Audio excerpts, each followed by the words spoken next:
My relationship with my parents had always been rocky, but I spent years convincing myself it was survivable, tolerable. They never hit me, never kicked me out, but they used silence like a knife and favoritism like a noose. When I had my son, Caleb, something changed. I saw everything more clearly, the way my mom used guilt to control, the way my dad gave his love out like rations, earned through obedience.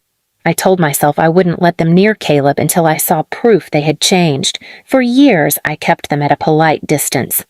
Then came the fire. Not literal, but close.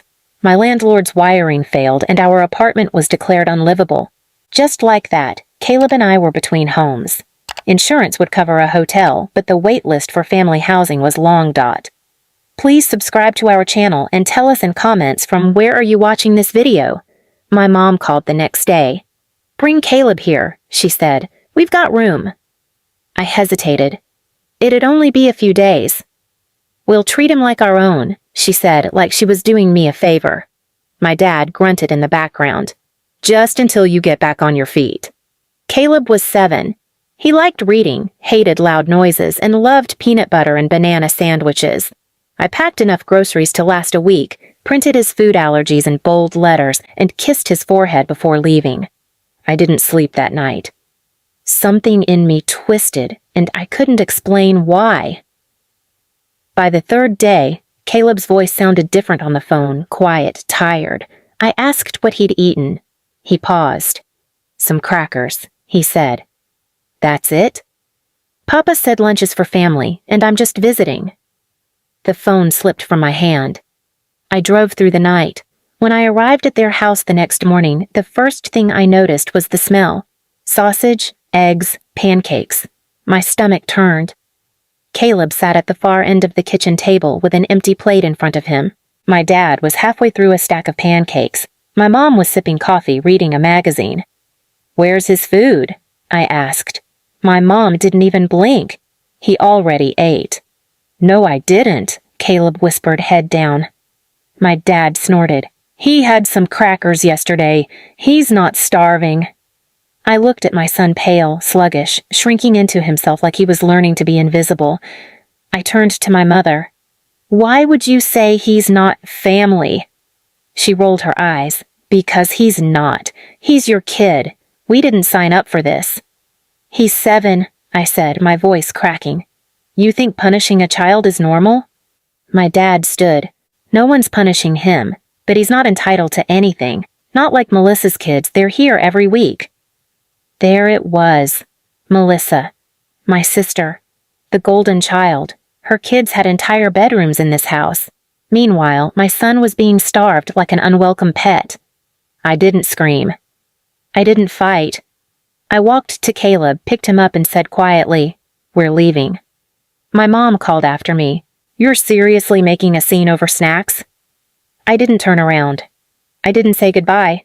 I never stepped foot in that house again. I took Caleb to a diner first. He couldn't finish his pancakes. He said his stomach hurt. That broke me more than anything. At home, he wouldn't talk about it. Every time I brought it up, he shook his head and went quiet. He didn't understand why they treated him like that. And how could I explain that some people only love the image of family, not the reality? That night, I sat alone at the table and made a list. Things they love. Melissa's attention. Their social reputation. Their antique collection. My silence. That last one, my silence, that's what gave them power. And I was about to starve them of it. First, I started talking. To everyone. Not online, not for attention. Just small personal conversations. To my Aunt Leah, who always wondered why we were never invited to holidays. To my cousin Mark, who thought my parents were saints. To Melissa, who had no idea what happened. I didn't embellish. I didn't twist the story. I just told it plain. "They didn't feed Caleb for 2 days," I said. "They told him he wasn't family." Every single person went quiet when I said that. Then came the shift. Melissa canceled her kids' next visit. Aunt Leah told her church friends. Cousin Mark offered to let Caleb play with his kids instead. And suddenly, the invitations stopped coming. The praise stopped flowing. My parents called 3 days later. My mom's voice cracked. "Why are people ignoring us?" I didn't answer. My dad left a voicemail. "You're ruining our name." "Over what? Some crackers?" I saved the voicemail, played it twice, then deleted it. They were starving, not from food, but from attention, from admiration, from the illusion that they were good people. And I wasn't done yet. The thing about starving someone isn't just about food, it's about denial. Denying them the comfort they once gorged on. Denying them the illusion that they matter. Denying them the one thing they always fed off. Control. My parents were starving now, and they didn't even know the worst of it was still coming. It started with the calls. Dozens of them. Then letters. Then voicemails that cycled between threats and fake concern. My mom left one that said, "You're punishing us over a misunderstanding. That's not healthy." My dad followed with, "If you're going to ruin our reputation, at least let us explain our side." Their side? They told a 7-year-old child he wasn't family, and then didn't feed him, for 2 days. There is no side. Still, they tried to paint me as hysterical, sensitive, a troublemaker, the same labels they used on me growing up. But it wasn't working this time. People weren't buying it anymore, not after I told the truth, calmly and plainly, to the exact people whose approval they craved. I could have stopped there. But then I remembered something small, almost forgettable. When I was 15, my mom made me skip my best friend's birthday party to help her polish her teacup collection before her club guests came over. She said, "Image is everything. If we don't look put together, we're nothing." So I started with that. Image. I waited until their annual community fundraiser, the one they hosted every year in their backyard, a charity BBQ for local firefighters with all the neighbors in attendance. My dad was always front and center, flipping burgers, taking photos like he was the mayor of suburbia. My mom floated around with pitchers of lemonade and compliments. I didn't show up. But I did RSVP with a name they hadn't heard in years. Mrs. Eileen Carlton. My old 4th grade teacher. Sweet, forgetful, social media active. She never liked my parents much. Once told me in confidence, "You're a thoughtful girl, even if your parents seem more concerned with show than soul." I called her a week before the event and told her everything. Not with anger, not with blame, just the truth. They didn't feed Caleb for 2 days, told him he wasn't family. Mrs. Carlton's voice broke. "What kind of people? The kind who throw charity barbecues while starving a child in their house." She showed up to the event wearing a t-shirt that said, "Family feeds even when it's hard." When my mom greeted her, she said loudly, "So sorry I didn't bring my grandson. I assumed children were only welcome if they're blood relatives. Or does that still not count in this house?" People turned. Conversations stopped. My mom flushed. My dad tried to laugh it off. "You know how Eileen is, such a firecracker." But she wasn't alone. 2 more neighbors, ones I'd spoken to, brought it up again later during speeches, casually, loud enough for others to hear. It wasn't sabotage, it was sunlight. I didn't have to ruin them.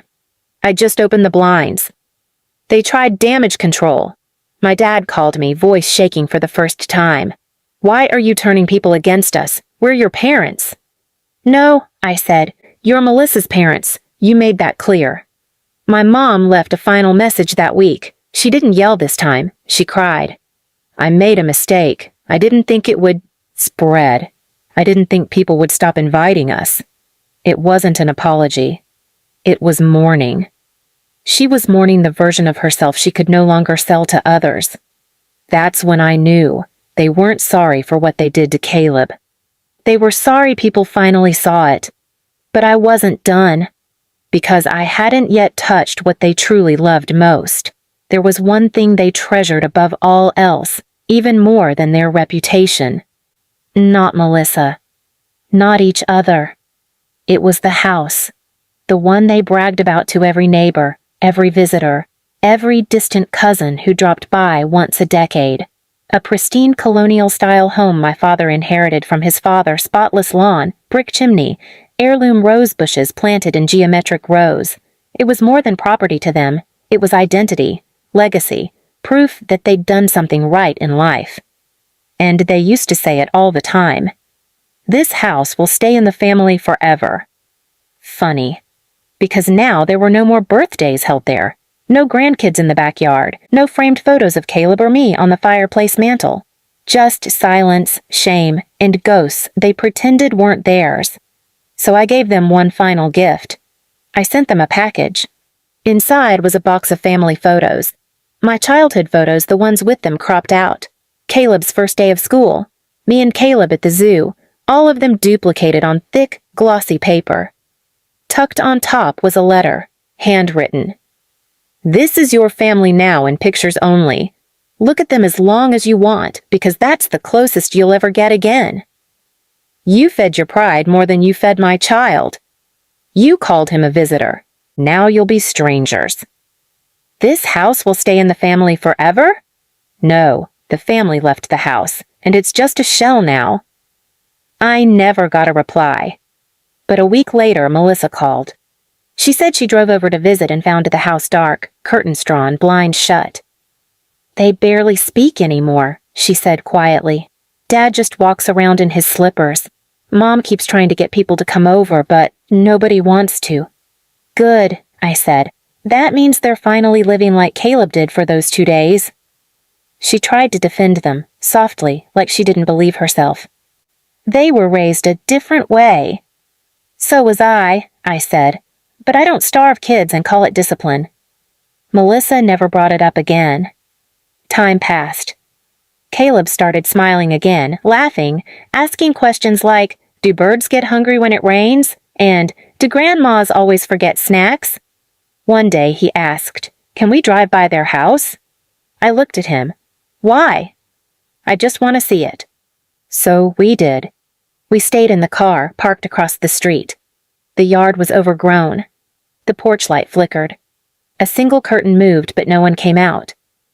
Does anyone live there? He asked. I said, not really. We sat in silence for a while, then Caleb leaned his head on my shoulder. I'm not hungry anymore, he whispered. I kissed the top of his head. I know, baby, neither am I.